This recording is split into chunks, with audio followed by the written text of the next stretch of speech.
दोस्तों आज के इस वीडियो में पूरे वर्ष 2021 के सिलेक्टेड क्वेश्चंस लेकर आया हूं। ये जितने भी क्वेश्चन चुने गए हैं, एक एक क्वेश्चन ऐसा लग रहा है कि बिल्कुल एग्जाम में पूछे जाने के पूरे चांसेस हैं।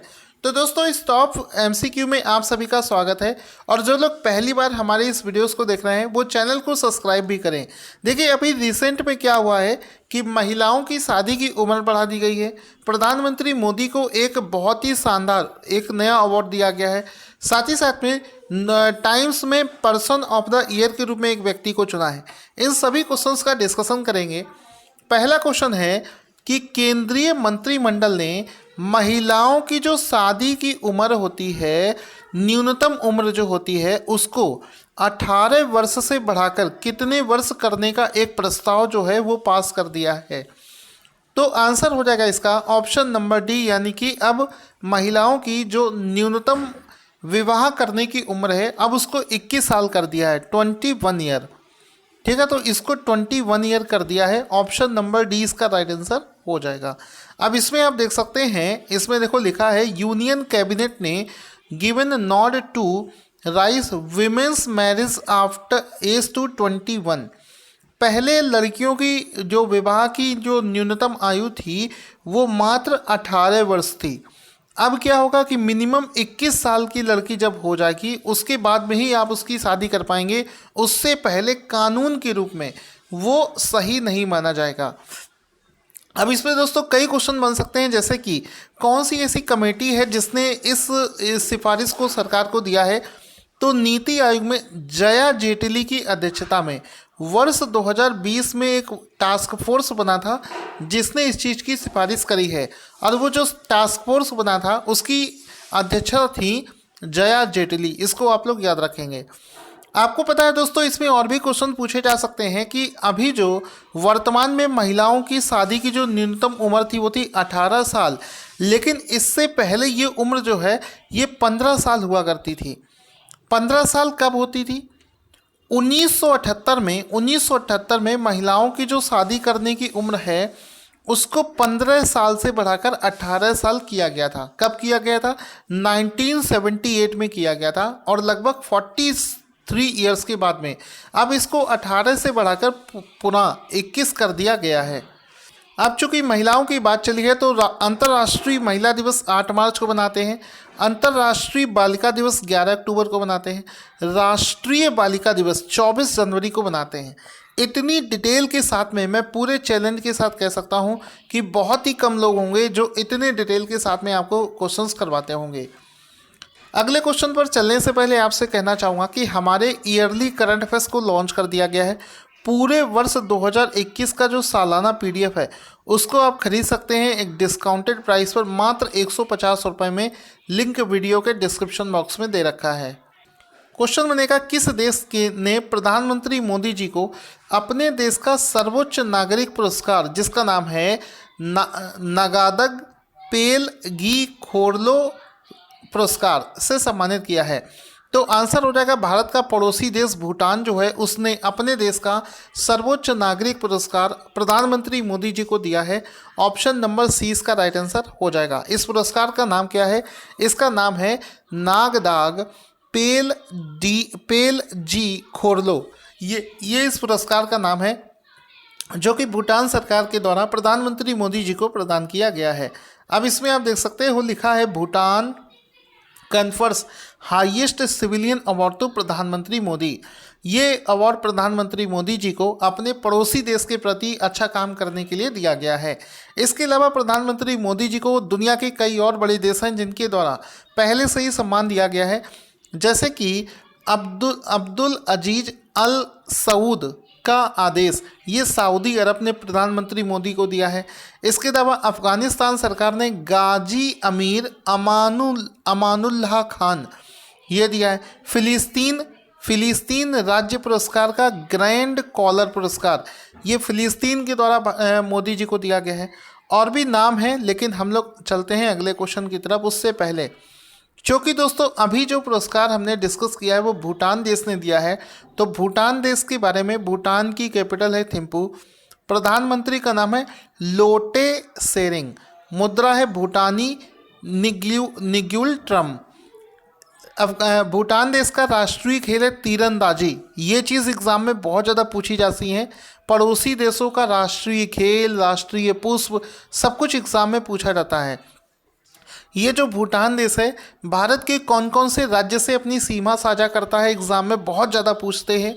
तो आंसर हो जाएगा अरुणाचल प्रदेश से, सिक्किम से, असम से, पश्चिम बंगाल के साथ में ये अपनी सीमा साझा करता है।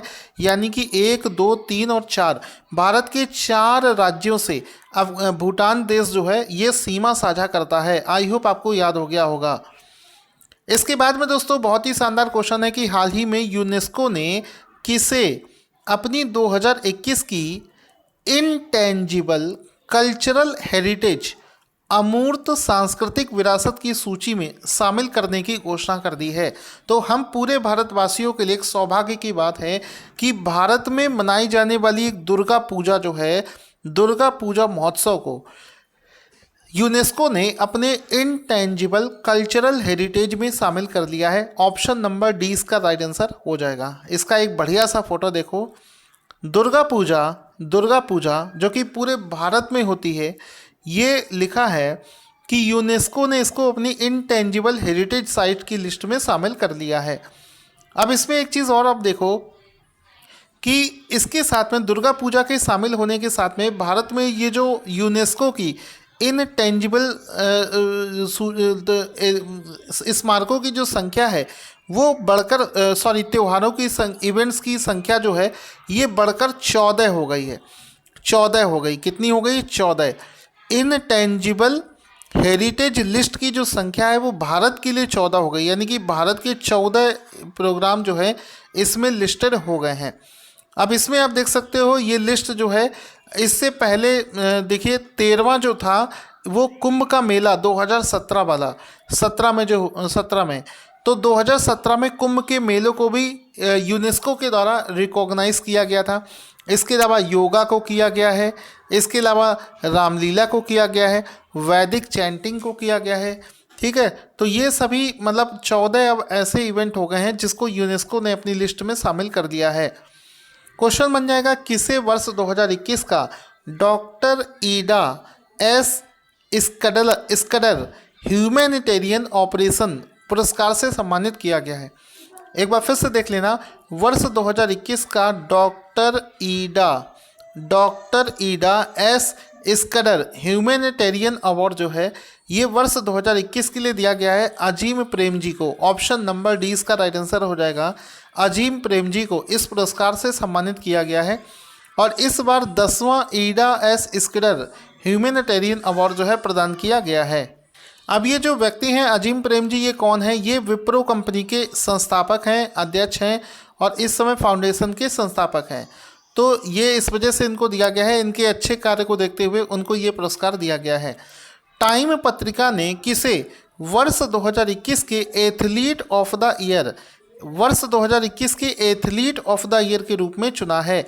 तो आंसर हो जाएगा हाल ही में अमेरिका की बहुत ही फेमस एथलीट सिमोना बाइल्स को इसके लिए चुना गया है। किस चीज़ के लिए? Times athlete of the year 2021 के लिए सिमोना बाइल्स को चुना गया है। तो ऑप्शन नंबर डी इसका राइट आंसर हो जाएगा। यहाँ पर आप देख सकते हैं टाइम्स मैगजीन के द्वारा सिमोना बाइल्स जो एथलीट हैं, सिमोना बाइल्स एथलीट को एथलीट ऑफ द ईयर के रूप में चुना गया है। यहाँ पर सिमोना बाइल्स का फोटो देख सकते हैं, सिमोना बाइल्स का फोटो आप देख सकते हैं जिनको वर्ष 2021 के लिए, सिमोना बाइल्स को वर्ष 2021 के लिए एथलीट ऑफ द ईयर के रूप में चुना गया है। यहाँ पर दोस्तों इन्होंने ओलंपिक्स में तो अच्छा परफॉर्मेंस किया था, साथ ही साथ में ये इन्होंने एक अभियान चलाया था मेंटल फिटनेस को लेकर, मेंटल हेल्थ को लेकर इन्होंने अभियान चलाया था, जिसकी वजह से भी और इनको चुना गया है। इसके अलावा दोस्तों और भी कई एथलीट्स हैं जिनके जो कंट्री के नेम हैं वो भी एग्ज़ाम में पूछे जाते हैं। जैसे कि हुसैन बोल्ट का नाम आपने सुना होगा, ये कौन से देश के एथलीट हैं? आंसर हो जाएगा जमैका। इसके अलावा क्रिस्टियानो रोनाल्डो जो हैं ये कौन से देश के फुटबॉलर हैं? आंसर हो जाएगा इसका पुर्तगाल।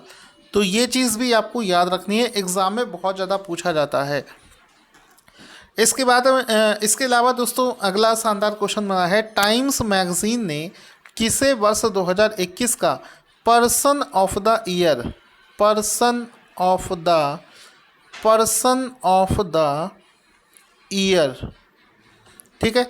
तो टाइम्स मैगजीन ने किसे वर्ष 2021 के पर्सन ऑफ द ईयर के रूप में चुना है? तो आंसर हो जाएगा इसका Elon Musk. Option number D इसका राइट आंसर हो जाएगा। एलॉन मस्क को वर्ष 2021 के लिए टाइम मैगजीन ने अपना पर्सन ऑफ द ईयर चुना है। एक बार IBPS PO में ये क्वेश्चन पूछा भी गया था कि स्पेस एक्स कंपनी के संस्थापक कौन है? तो आंसर हो जाएगा एलॉन मस्क, जिनको हाल ही में चुना गया है। इनको वर्ष 2021 के लिए चुना गया है। अगर आपसे पूछा जाए कि वर्ष 2020 में टाइम के पर्सन ऑफ द ईयर के रूप में किसे चुना गया था, तो आंसर हो जाएगा अमेरिका के प्रेसिडेंट जो बाइडेन और उपराष्ट्रपति कमला हैरिस, दोनों को संयुक्त रूप से वर्ष 2020 के लिए पर्सन ऑफ द ईयर के रूप में चुना गया था। तो ये सारे पॉइंट्स आपको रिमेंबर रखने हैं, एग्जाम के लिए बहुत इंपॉर्टेंट है। इसके बाद में क्वेश्चन बन जाएगा कि कौन सी सरकार 100% कागज रहित 100% पेपरलेस 100% पेपरलेस होने वाली दुनिया की पहली सरकार बन गई है? देखिए, ऑफिशियल वर्क के लिए किसी भी पेपर का इस्तेमाल नहीं होना वाली दुनिया की जो पहली सरकार बनी है वो है दुबई। ऑप्शन नंबर डी इसका राइट आंसर हो जाएगा।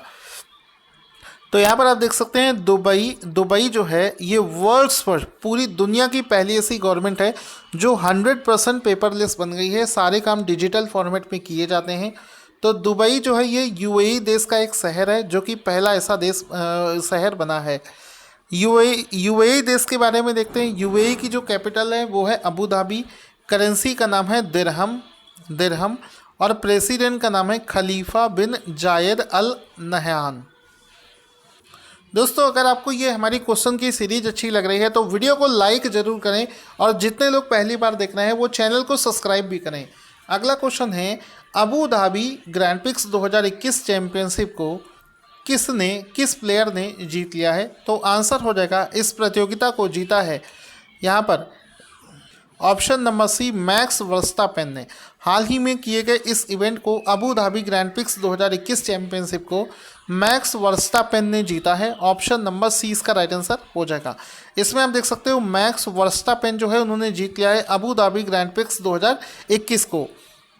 क्वेश्चन बनेगा कि फॉर्च्यून इंडिया 2021 के अनुसार भारत की सबसे शक्तिशाली महिला कौन चुनी गई हैं?